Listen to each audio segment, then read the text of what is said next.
This is Jacqueline Luqman with the Real News Network.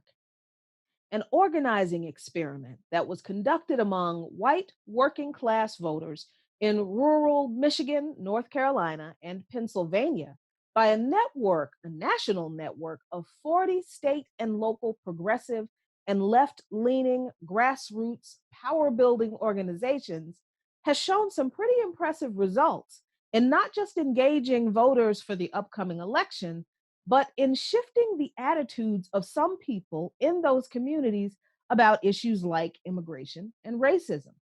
Rather than door knocking with a clipboard and a candidate platform spiel, the deep canvassing experiment was different. Here to talk about the experiment, the outcome, and the implications, not just in the next election, but in grassroots organizing and beyond, is Merdad Aziman, Senior Strategist for People's Action. Merdad has been organizing for 20 years, and his roots are in the immigration rights movement and in community organizing, and he's an immigrant from Iran. Merdad, thank you so much for joining us.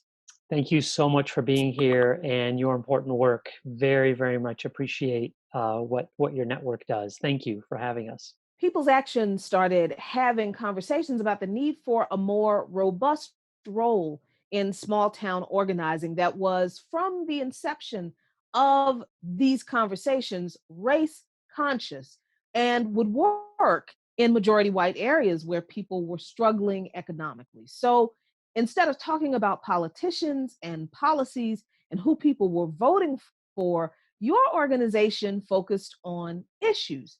But what were those starting points, those issues for those conversations with people in these communities if candidates and policy platforms weren't the beginning of the conversation? What we started with was a massive listening campaign in 2017 and 2018, in which we knocked on tens of thousands of doors in a bunch of different rural communities around the country. And what we found in those conversations was really interesting in that there was a real battle for meaning among people in these communities. We asked people what were the issues that were happening in their communities, what did they care about? And there were a couple of very interesting reactions that happened. One, the overriding reaction was, well, no one's actually ever knocked on my door and asked me what I care about. So much so that the organization that we work with in North Carolina, down home North Carolina, they actually titled their report that followed up on those conversations. They titled it, "No One's Ever Asked Me Before." The other thing that happened is that people in rural communities really felt a lack of all kinds of things: lack of jobs, lack of healthcare, lack of basic resources in their own communities. So much so that we did an analysis of the words that people used in these conversations, and that four letter word, lack, was by far the biggest one. The people that they blamed for that lack of whatever it might be, there was a real struggle in people's minds around who was really the culprit. A lot of people did tend to blame immigrants.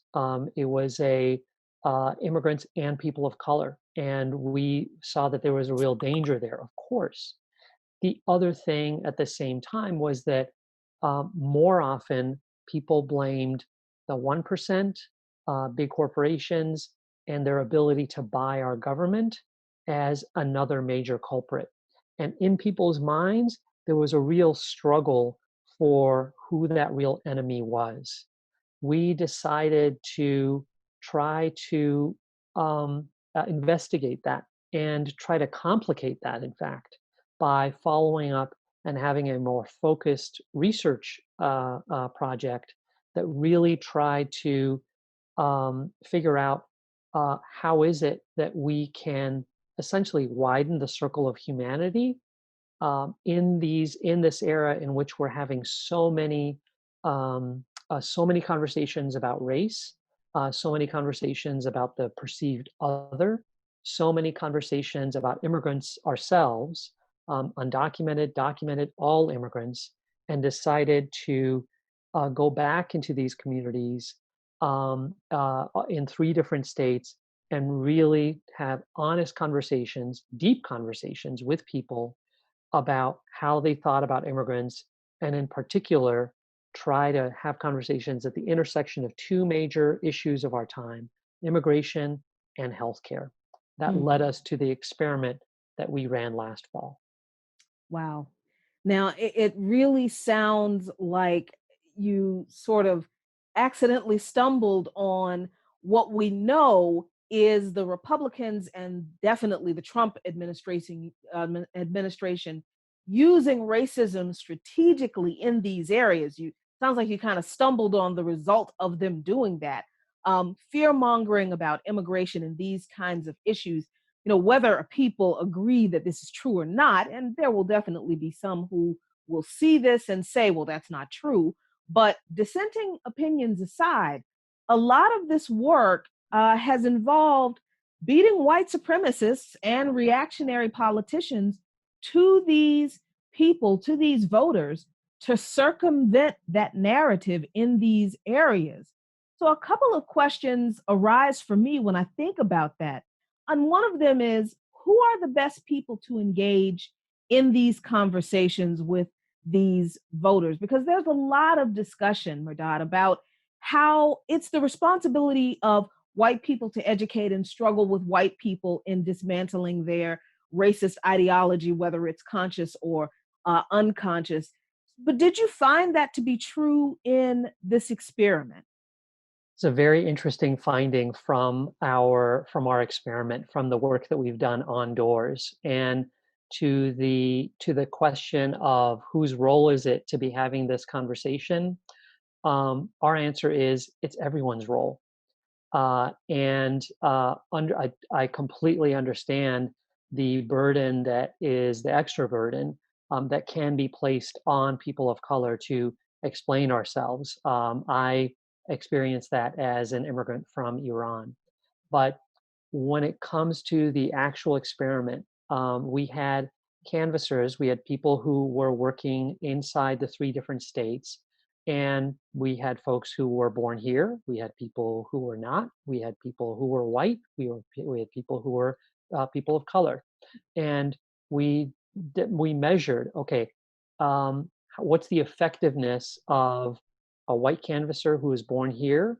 How much can they break through to a specific voter versus someone who's a person of color versus someone who's an immigrant?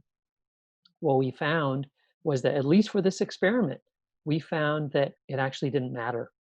Wow. That whether it was a native born white person from that state, whether it was someone who was born in Venezuela, in Mexico, and came from the continent of Africa, it actually really didn't matter.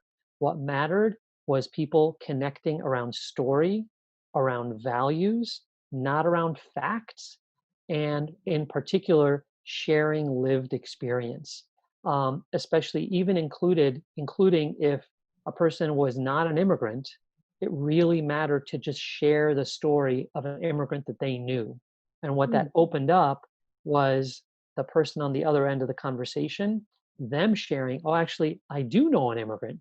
And maybe they're undocumented, maybe they're not. I'm not really sure. Here's a little bit about their experience. And suddenly the circle of humanity was widened.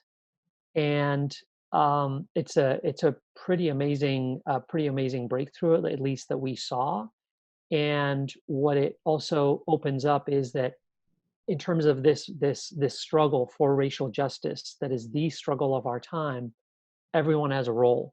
It's a beautiful thing about movements is everyone can have a role to play.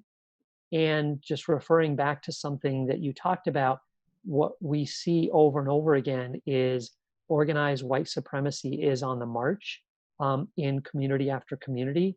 And at least in the places that we were door knocking, organizers said to us over and over again, there's a real struggle for meaning in these communities. And whoever is on the front porch of these communities, they're the ones who win. If mm, we leave those communities, if we say, That's such a red county, that's such a red state, we'll never be able to break through. We can't win politically. Then we leave all of that territory, we leave all of those ideas and that struggle for meaning to the right and to the white supremacists. And we may as well be waving the flag of defeat in community after community. What Mm, we demonstrated is if we get in there, we have a race conscious conversation that's about building a multiracial movement that fuses race and class. We demonstrate over and over again that we can win. mm. That is profound to me. I think because that leads me to my next question. Because we do so often, and by we I mean those of us on the left, and I'm definitely not shy in admitting that there are some weaknesses on the left, and I think one of the weaknesses that we do tend to have, that we're not as careful in reining in, is our view of rural voters, where we see people who live in red areas, red states, as not worth the time and effort because, they're whatever disparaging name we can think of to call them. They're, backwoods hicks, they're unintelligent, they're unsophisticated, whatever. But since so many organizations were involved in this project, and I'm assuming that those organizations members come from cities as well as maybe some rural organizations, did they have to change their orientation, their attitude toward rural voters, as opposed to the kinds of voters they regularly engaged in, for them to be able to connect with the people they canvassed? The organizations that we were working with are rooted in those communities, so they really understood how to engage their own base, the people in those communities the best. But to pick up on your question, yes, we make I myself make a lot of assumptions. I have only lived in big cities, big and mid-sized cities in this country as an immigrant, and so I too make assumptions. And the thing that we're really trying to get to as people's action is a big progressive electorate, getting over our own assumptions. I, as an immigrant, and I, I had questions, my own skepticism, as I drove into these communities, and what I found over and over again was among the people that we were talking to, who were by nature they were conflicted. They were conflicted about immigrants, about immigration, and the thing that they just really were hungering for was a conversation. And we talked beyond parties, we talked beyond partisanship, and over again, the thing that I was really surprised by was that even if the conversation did not end up moving them, maybe they didn't necessarily move in our direction, voter after voter, almost to a single person, thanked me because it was a non-judgmental conversation that just protected some space Mm, where they could contend with all of this jumble and mess of ideas in their minds, where they had lived experiences, where they had known an immigrant, worked with an immigrant. There was an immigrant who's their in-law, an extended relative, and had, of course, incredibly positive interactions with person after person. But then they're met with this barrage of racism and white supremacy, whether it's coded, whether it's outright, over and over again in the airwaves, on social media. And so helping them process that jumble of idea, they were thankful that someone could come to them, approach them in a non-judgmental way, and say, "Well, you said this, but you also said this. How do you contend with that?" And mm, voter after voter just thanked me specifically for just saying, like, I needed this. Wow. I needed to process this with someone, and actually unpack some of the racism that has been that I've had to that I've ingested, and I just need some time to process it and hopefully land in a better space. Hmm. That is really, really fascinating. And it sounds to me like these kinds of non judgmental, open conversations based on shared experiences is the perfect foundation, the perfect environment to have a conversation that centers on the race class narrative. Now, that's actually what the conversation device is called. And as its name implies, it's a central focus of these deep canvassing discussions, and it insists on addressing both race and class at the same time. Now, there is another discussion going on in left circles right now that's been going on for quite some time. I've been involved in many about whether we should be focusing on class as a major issue in the fight for more progressive leftist policies in politics, or whether we should be focusing on race, if that is the predominant issue that we should be focusing on. But the race class narrative seems to imply that it's both, that you have to talk about both in this discussion. So, what does that mean? Is that accurate?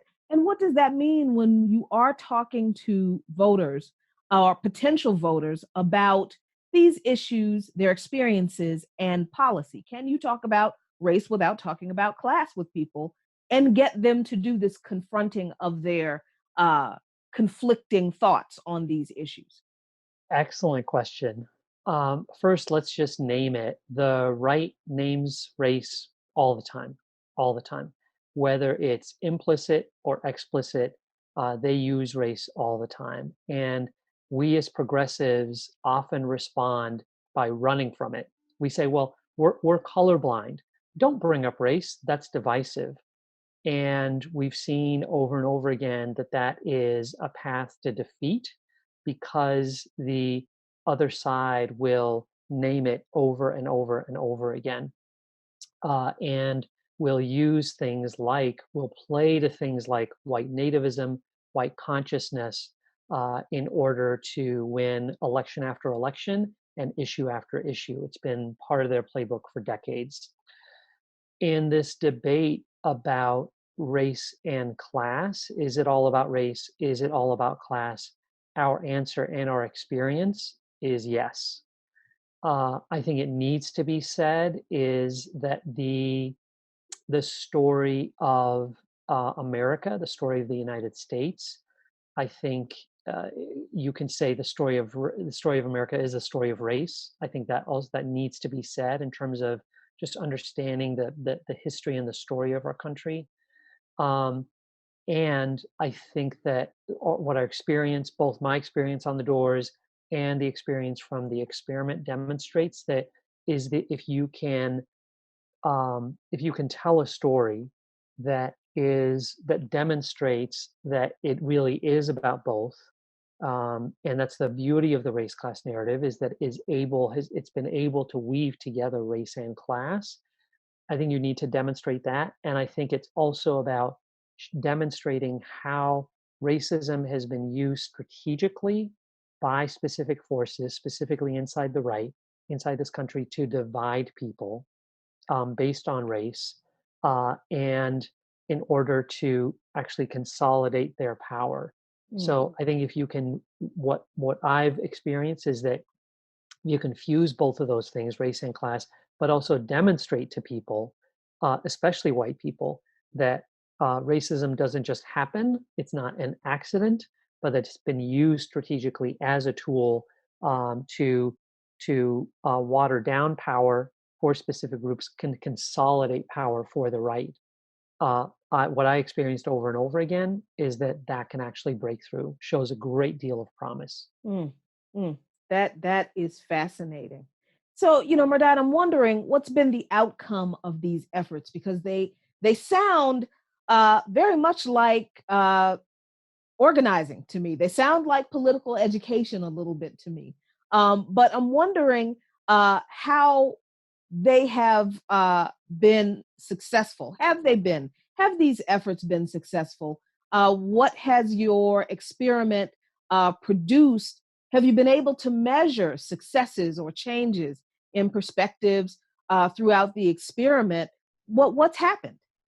The research and also our experience on the doors demonstrates that we had amazing success in this experiment. We partnered with esteemed researchers from Yale University and University of California at Berkeley to work closely with us because we really wanted to see, does this actually work? If you had a 15-minute conversation with someone about immigration, about healthcare, and then they went back after that conversation to social media or right wing radio or Fox News or whatever media they're taking in, what would actually happen?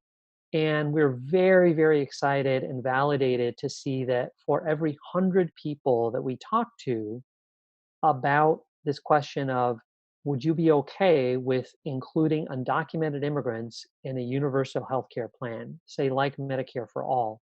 Out of every 100 people that we would talk to, 8 of them would actually come over to a supportive position, actually being in favor of the undocumented being included in a universal healthcare program.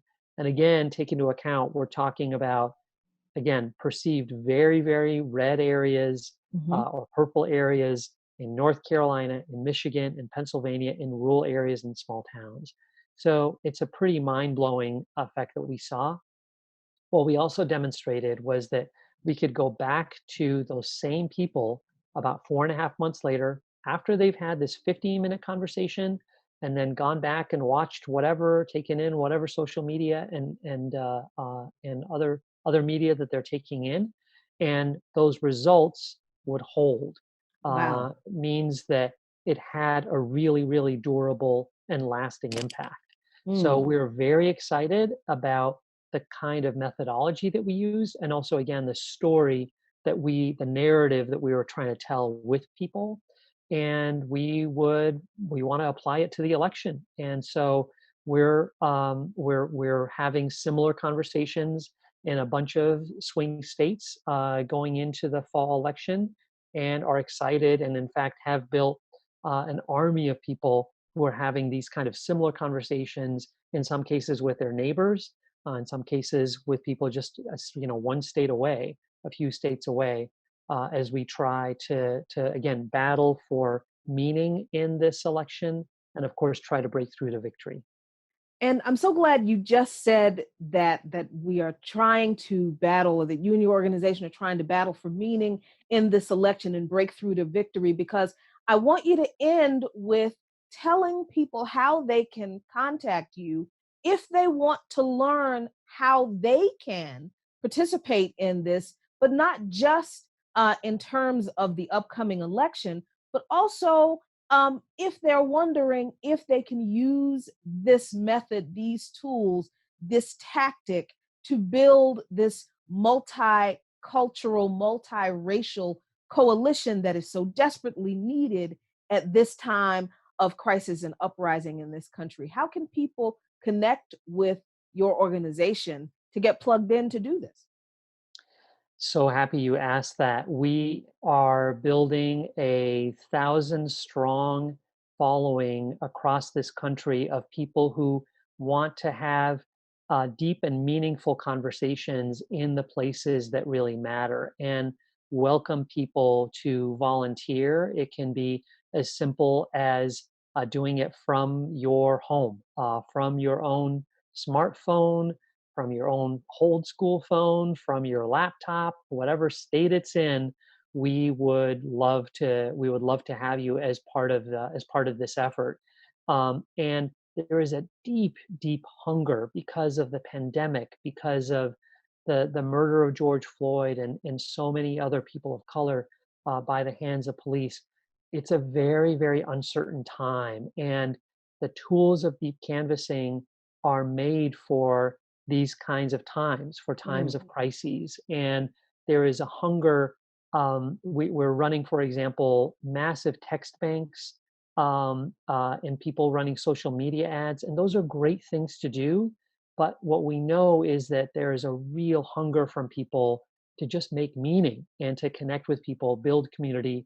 And the answer to your question is yes. And people can send an email. You can go to peoplesaction.org if you want to just learn more information about who we are and what we've done.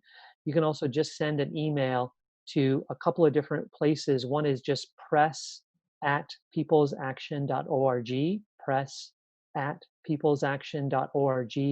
And there's a different email that folks can send to. It's just support@peoplesaction.org.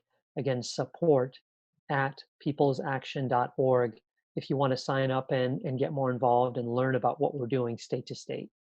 Merdad, throughout this conversation, I could not help but think about Fred Hampton and the Black Panther Party and the organizing meetings they held with the young lords, the young patriots, and poor white people from the inner city of Chicago. And I just feel like this is an extension of those organizing and political education efforts. So I truly appreciate the effort that went into this experiment and that it will continue.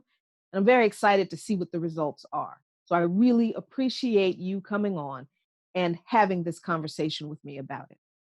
Thank you so much for having me. And again, just want to appreciate back the amazing work your network does. Very, very much appreciate our time together, Jackie. Oh, absolutely. So do I. And I really appreciate you for watching. This is Jacqueline Luqman with the Real News Network in Washington, D.C.